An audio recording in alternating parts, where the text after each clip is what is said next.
You're busy, I'm busy, but we all want to be smart and learn a lot of stuff. So let me save you a little bit of time by summarizing the 22 books that have changed my life. Starting with Big Magic by Elizabeth Gilbert. It's not that you aren't creative, it's that you're just scared. Scared of sucking, scared of being unoriginal, or worse, scared that no one is going to care. In her book Big Magic, Elizabeth Gilbert makes the case that every creative person feels these things. The difference though is that some people feel that fear and say fuck it, because what they want to make feels so important that they can't imagine living any other way. Gilbert says that living a creative life means being both brave and constantly terrified at the same time. It means saying yes to inspiration whenever it shows up, even if it's inconvenient. She also reminds us that outcomes don't matter as much as we think. Whether someone loves your work or thinks it's trash, neither actually matters. Your job is to simply make something and make it as good as you possibly can. Their job is to decide if they like it or not, so don't mix the two up. So if you've been waiting for the right time to launch that YouTube channel or start a newsletter, stop waiting for permission. You don't need the perfect plan, all you need is to start. Shoe Dog by Phil Knight. Fantastic book. Anyone who is interested in business, you have to read this book. Everyone wants to build something great, but most people don't consider what they have to endure just to reach that success. In his best-selling memoir, Shoe Dog, Phil Knight tells the story of Nike's chaotic early years. For more than a decade, Nike grew faster than its bank account, teetering on the brink of collapse every single year. Even as the company began selling millions of shoes, Phil Knight recalls not having enough cash to pay its bills. He remembers spending much of that first decade scrambling for loans, dodging lawsuits, and even moonlighting as an accounting professor just to keep the early business afloat. At one point, he says in the book, hard work is critical, a good team is essential, brains and determination are invaluable, but luck may actually decide the outcome. Shoe Dog shows that success doesn't follow some polished, perfect plan. Mostly, it's just about not giving up when things get messy, crazy, or totally out of your control, which is like almost always. Check it out, fantastic read. Cant Hurt Me by David Goggins.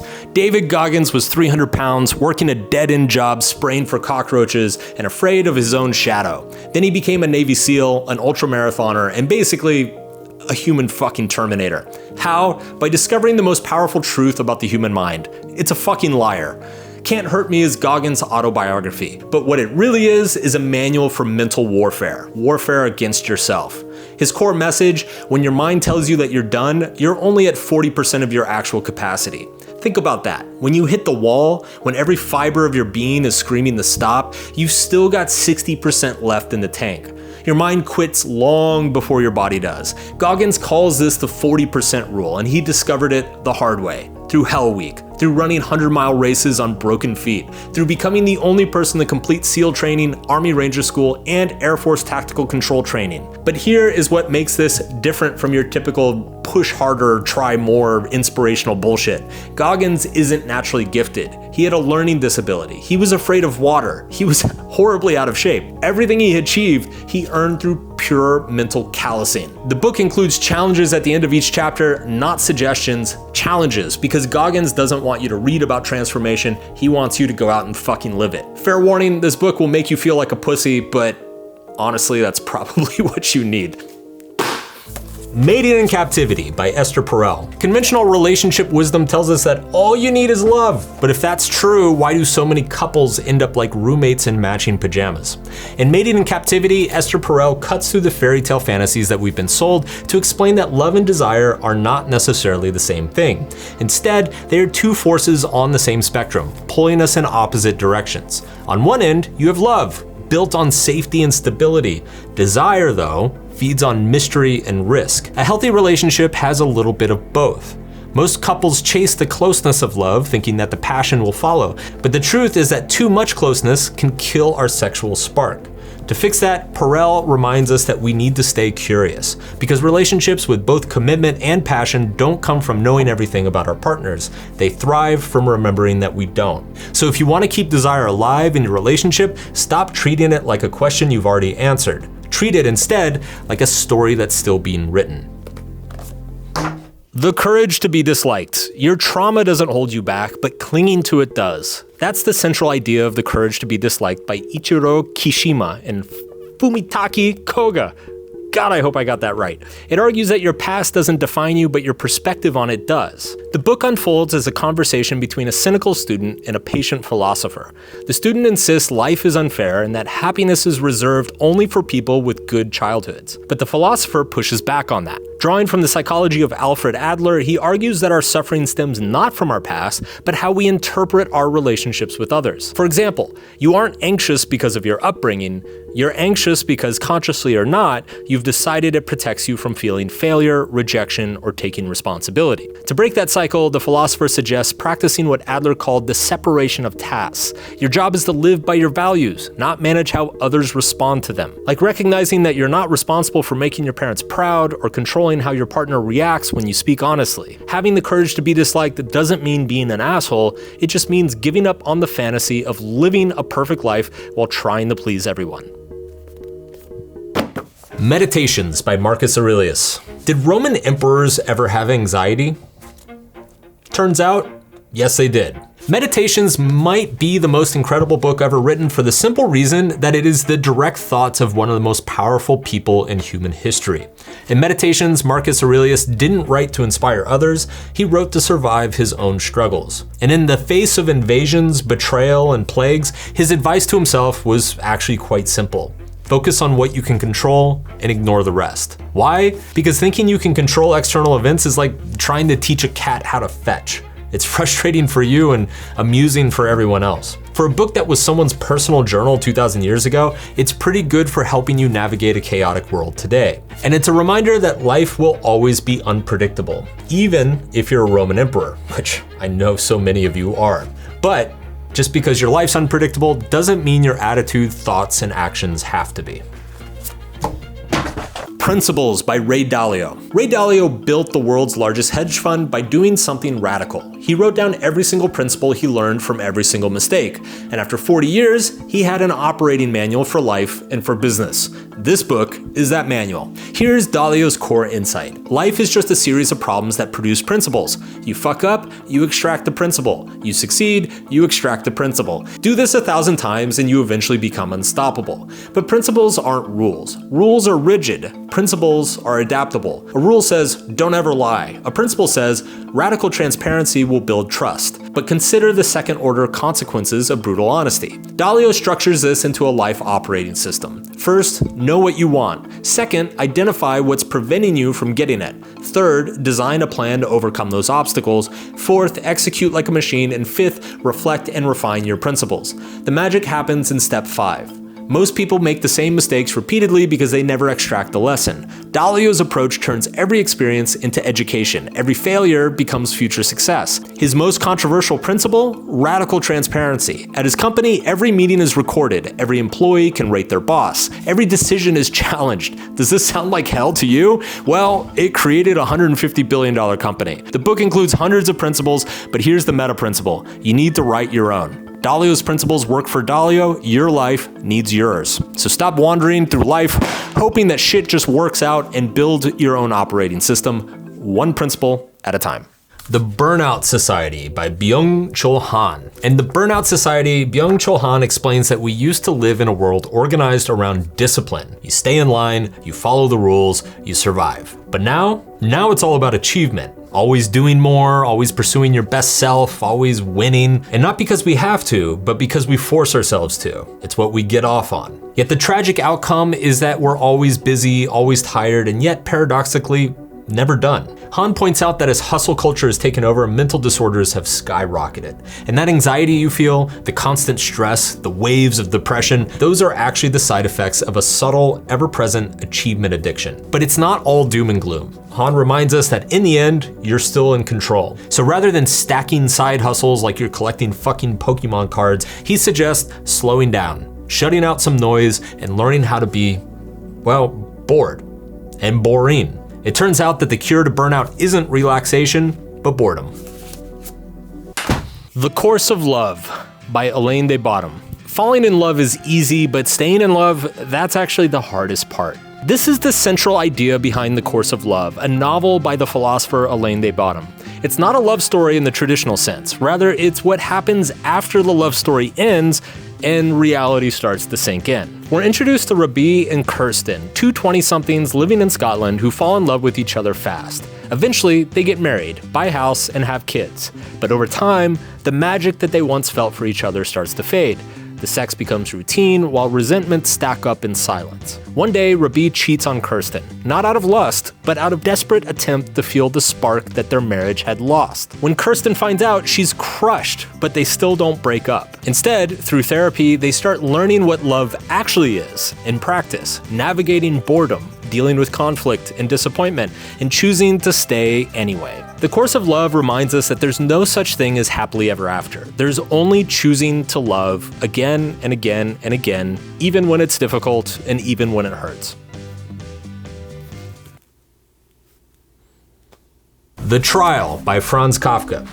Have you ever felt trapped in a bullshit system that you don't totally understand? Kafka wrote the manual on that 100 years ago. An ordinary guy named Joseph K. wakes up one morning and finds that he's been accused of a crime. The problem is, nobody will tell him what that crime is. So when Joseph is then put on trial, you realize that this isn't a whodunit mystery, it's a, wait, what is happening? Type mystery. Every person he talks to and every official that he meets just leads to more confusion and more contradictions. And the more Joseph tries to fix it or figure out what's going on, the worse everything gets for him. See, Kafka wasn't writing a weird story for the sake of having a weird story. He was illustrating a profound point about modern society, that most of our lives are determined by these invisible, monolithic institutions and systems that we don't fully understand. And because we don't see or understand them, it can easily feel like we're stuck in some sort of bureaucratic limbo. This point is so characteristic of Kafka's work that it's even earned a name, Kafkaesque. So the next time that you're at the DMV and you have to wait in line to take a number so you can sit down and then get called to take another number so you can then wait in another line and then take another number, welcome to a Kafkaesque hell. Transcend by Scott Barry Kaufman. You know Maslow's hierarchy of needs, that pyramid thing from Psych 101? Well, it turns out that we've been getting it wrong this whole time. Scott Barry Kaufman basically took Maslow's work, dusted it off, fact-checked it with modern science, and gave it a complete 21st century makeover in his book Transcend. Now, the first bombshell, Maslow never actually drew it as a pyramid, and that rigid hierarchy? Total misinterpretation. Needs are not a ladder that you climb. They're more like vitamins. You need all of them all the time, but in different doses. Second revelation, Maslow's real work was way more nuanced and profound than what it was made out to be in textbooks. He talked about peak experiences, self-transcendence, and the paradox of self-actualization, that the more you focus on yourself, the less actualized you actually become. But here's where Kaufman goes to the next level. He integrates decades of research in positive psychology, neuroscience, and personality theory to create what he calls the new hierarchy of needs. Instead of a pyramid, imagine a sailboat. The whole represents security needs, safety, connection, and self-esteem. These keep you afloat. The sail represents growth needs, exploration, love, and purpose. These move you forward. And the twist, you can have a broken hull and still catch wind in your sails. You can be struggling with basic needs and still experience moments of transcendence. Growth isn't about fixing all of your problems first, it's about integrating all of the parts of yourself, the light and the shadow, into a coherent whole. Modern Maslow isn't about reaching the top, it's about becoming a whole, healthy person. Check it out. Crime and Punishment by Fyodor Dostoevsky. In Crime and Punishment, Raskolnikov is a broke student with a dangerous idea, that great people shouldn't have to follow the rules. He looked at great men like Napoleon, men who didn't become great by being good, they did it by breaking the rules, ignoring morals, and stepping over anyone in their way. And then they were celebrated for it. But then Raskolnikov makes a fatal mistake. He convinces himself that he is one of those great men, that he is above morality. So he decides to prove it. In his test, murdering an old pawnbroker, a cruel, greedy woman that he thinks the world is better off without. But the moment the axe falls, everything changes. His theory completely shatters, and so does his own mind. The genius of Crime and Punishment is that Dostoevsky shows us how common thoughts and beliefs that we can all easily have or relate to can actually lead us to something as horrific as a murder. That our corruption doesn't necessarily begin from the outside world, but it comes from the seduction of the thoughts and ideas that are common in our own minds. Flow by Mikhail Csikszentmihalyi. What if I told you the secret to happiness isn't money, isn't success, isn't even love, it's getting so absorbed in something that you forget you exist. Mikhail Csikszentmihalyi, dare you to say that 3 times fast, spent decades researching peak human experience. He interviewed thousands of people, artists, athletes, surgeons, assembly line workers, about their happiest, most profound moments. And the pattern he found changed psychology forever. Flow is the state where you're so immersed in an activity that everything else seems to disappear. Time warps, self-consciousness vanishes. You become one with what you're doing. Athletes call it the zone. Musicians call it the pocket. Gamers call it just one more level, man, just one more. But here's the scientific breakthrough. Flow has specific triggers. They're clear goals, immediate feedback, and a challenge that perfectly matches your skill level. Too easy? Boredom. Too hard? Anxiety. But that sweet spot? Pure flow, baby. The mind-blowing part is that people in flow report the highest levels of happiness and life satisfaction. Not people on vacation, not lottery winners, people completely absorbed in challenging activities. The struggle itself is the reward. And even crazier, you can architect flow into your life. You can structure work to create clear challenges. You can design hobbies that stretch your abilities. Turn mundane tasks into games with goals and feedback. Csikszentmihalyi discovered something profound. Happiness isn't something you pursue, it's something that happens when you're too busy doing something else to notice. The best moments in life are not passive or easy. They're when you're stretched to your limits, accomplishing something worthwhile. Bird by Bird by Anne Lamott. Every piece of art begins as a mess, a complete shit show. If starting something new feels like a disaster to you, well, congrats. Author Anne Lamott would tell you that you're doing it right. In Bird by Bird, Lamott technically wrote a book about writing, but really it's a survival guide for doing hard things without losing your mind. One of the big ideas from the book is SFDs, aka shitty first drafts. By the way, folks, I'm a master at shitty first drafts, let me tell you. Lamott says that they are a feature and not a flaw of the creative process. Take my own book, The Subtle Art of Not Giving a Fuck, for example. I had to rewrite that book top to bottom 3 times before I even showed it to an editor. So whether you're drafting a book or learning a new language, that awkwardness you feel when you start doesn't mean you're fucking up. It only means that you're expecting too much of yourself too soon. Instead of resisting the mess, Lamott would say to embrace it. Give yourself a little bit of grace and learn to enjoy the messiness, and something beautiful and clean will eventually shine through. The Happiness Hypothesis by Jonathan Haidt. What if I told you that a 2,500-year-old Buddhist monk knows more about happiness than modern psychologists? Jonathan Haidt spent years researching this exact issue, and holy shit if the ancients weren't onto something. The Happiness Hypothesis is basically what happens when you take ancient wisdom from the Buddha, Confucius, Plato, and the Stoics, and then run it through the gauntlet of modern scientific research. And guess what survives? Almost fucking everything. Take the Buddhist claim that attachment causes suffering. Modern psychology confirms that. People who cling too tightly to outcomes report lower life satisfaction. Or consider the Stoic practice of negative visualization. Turns out, imagining a loss actually increases gratitude and happiness in the present moment. But here's Haidt's genius move. He doesn't just validate ancient wisdom, he updates it. He uses this killer metaphor of the mind as a rider on an elephant. The rider is your rational mind, making plans, setting goals. The elephant is your emotional mind, powerful, intuitive, and ultimately in charge. Ancient wisdom knew you had to train the elephant, but modern psychology shows us how. Through meditation, cognitive therapy, and even medication when necessary, it's not about controlling the elephant, it's about becoming a better rider. The Stranger by Albert Camus. Would you be willing to die for being honest about who you are? That's a question at the heart of The Stranger by Albert Camus. It's the story of Mersault, a man who refuses to lie about his feelings even when his life depends on it, and even despite the fact that he kinda doesn't have them. When his mother dies, Mersault doesn't cry. He doesn't even pretend to care. He goes to the funeral, sits quietly, and goes home. Days later, he's swimming, laughing, and having sex, like nothing ever happened. But one day, he does something insane. He shoots a man. Mersault is then put on trial, but not for the murder. Well, not really, actually. They seem to care more about the fact that he didn't cry at his mom's funeral. A subtle point that Camus was trying to get across in the book is that life has no inherent meaning. We're all just pretending it does, but if you refuse to play along with that pretend game, if you refuse to fake it along with society, society will punish you for it. In this sense, Mersault's crime wasn't murder, it was honesty. He didn't lie about who he was, and for that, they called him a monster. So if you've ever felt out of place in a world obsessed with fake smiles and forced emotions, the stranger might remind you that you're not alone, and that if life doesn't make sense to you, you still have to live within it. The Evolving Self by Robert Keegan. Forget everything you think you knew about growing up. Robert Keegan's Evolving Self isn't about becoming more mature, it's about literally evolving the operating system of your mind. Here's a revolutionary idea. Human development doesn't stop at adulthood. Your mind keeps evolving through distinct stages, each one a complete transformation in how you make sense of the world. In stage 1, you're basically an impulse with legs, pure immediate gratification. Stage 2, you discover that other people have minds too.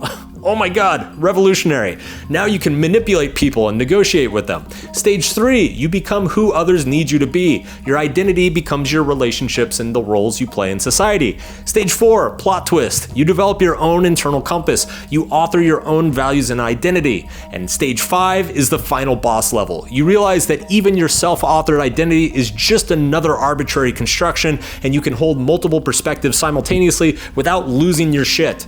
But here's the kicker. Most adults get stuck at stages 2 or 3. They spend their entire lives being who their family, culture, or society tells them they should be. They never develop their own voice. And even crazier, each transition is fucking terrifying. It's an existential crisis with socks on. I don't even know what that means. Because you're not just changing your mind, you're changing the thing that changes your mind. It's like performing surgery on your own brain while you're still using it. Keegan maps out these transitions with surgical precision. The confusion, the resistance, the breakthrough moments. Once you see the patterns, you can't unsee it. So start recognizing where you are, where you're stuck, and what the evolution looks like. This video is brought to you by Shortform, the book summary app that helps you seem way smarter than you actually are. Now, some people feel like reading book summaries is like cheating on an exam, but I don't see it that way. See, I use Shortform as a tool to help me decide whether to buy a book or not, to help me see if the ideas in it are worth investing the time in or not, and also to help me review books that I read many years ago and I've somewhat forgotten.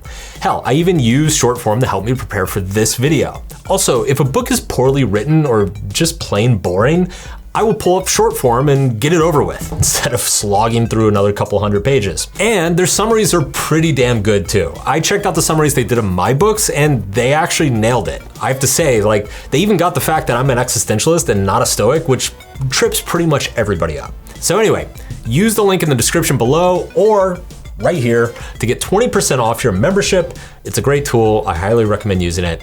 Moving on. 4,000 Weeks by Oliver Burkeman. If you make it to 80, your entire life will fit into only 4,000 weeks. That's the uncomfortable truth that Oliver Burkeman tackles in his book by the same name. He argues that real productivity isn't about maximizing. It's not about doing more and getting everything done all the time. It's about confronting how little time we actually have in our lives. Most productivity advice gets it backwards. It tells us to master our time management as if getting things done is a problem that we can solve permanently. Well, it's not. Burkeman shares how he used to delay meaningful work like writing because he felt he needed to clear the decks first. He'd answer emails, run errands, knock out other small tasks that felt productive, but his important work would rarely ever get done. Burkeman eventually realized that he wasn't lazy. Like all of us, he was just avoiding the discomfort of doing something important, and trying to conquer it only made things worse. This book reminds us that we don't need to do more to live a meaningful life. We just need to make peace with what we won't ever have a chance to do, while staying focused on the things that actually matter. The Pathless Path by Paul Millard. What if the life you're living isn't really yours, but rather what you think success is supposed to be? In his book, The Pathless Path, Paul Millard argues that most people are living a script that they never consciously chose. Millard experienced this himself, making a fuck ton of money in a consulting career that gave him prestige on paper, but an empty soul deep inside. Then a 2-year battle with Lyme disease forced him to ask if any of it even mattered. Now, before his health crisis, Millard says he was on the default path. This usually involved chasing titles, paychecks, and approval, only to realize that none of it really made him feel alive. The Pathless Path is the opposite. It's a life built around curiosity, experimentation, and intention. To start his own Pathless Path, Paul blew up his old life practically overnight. But he points out that you don't have to do that yourself. You can start with small creative projects or freelance on the side to see what sticks. Through it all, the central lesson rings true. Embracing uncertainty is the price of living a life that's actually yours. The Roadless Travel by Scott Peck. Life is difficult. That's the opening line of this book, and honestly, that's kind of the whole book.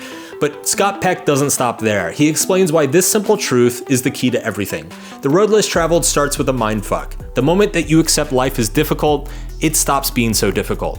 Why? Because you stop wasting energy bitching about how hard everything is and you actually start dealing with it. Peck was a psychiatrist who noticed something profound. Most psychological problems come from avoiding legitimate suffering, not the suffering itself.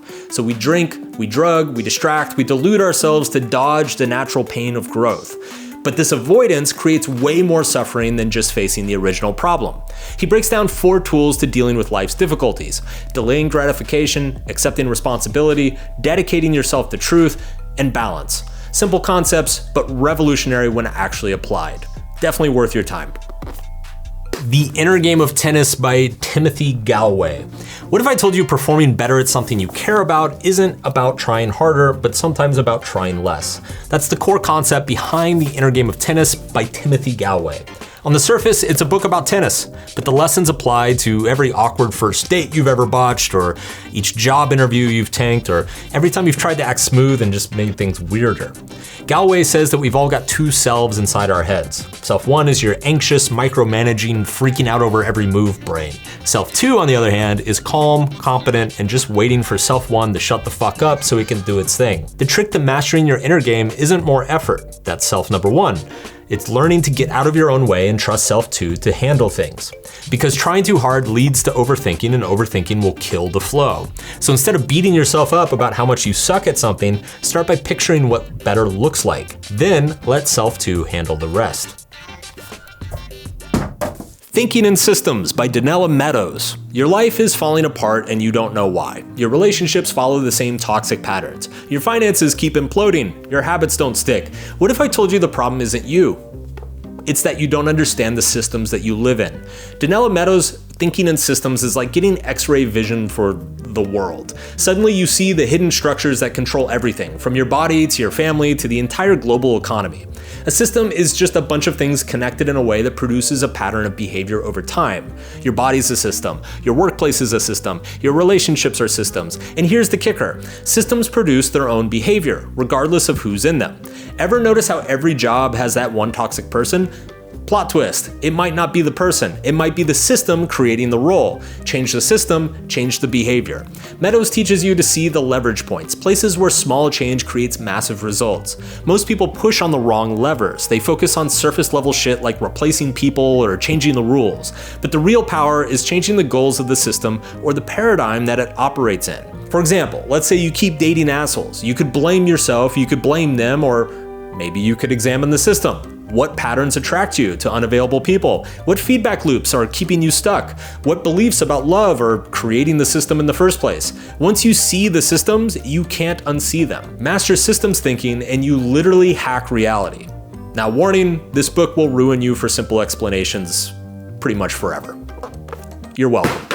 So there you have it, 22 books. But if that still doesn't satisfy you, if you're still not satiated, if you want more knowledge, then this video has 33 more for you. You sick freak. Go check it out.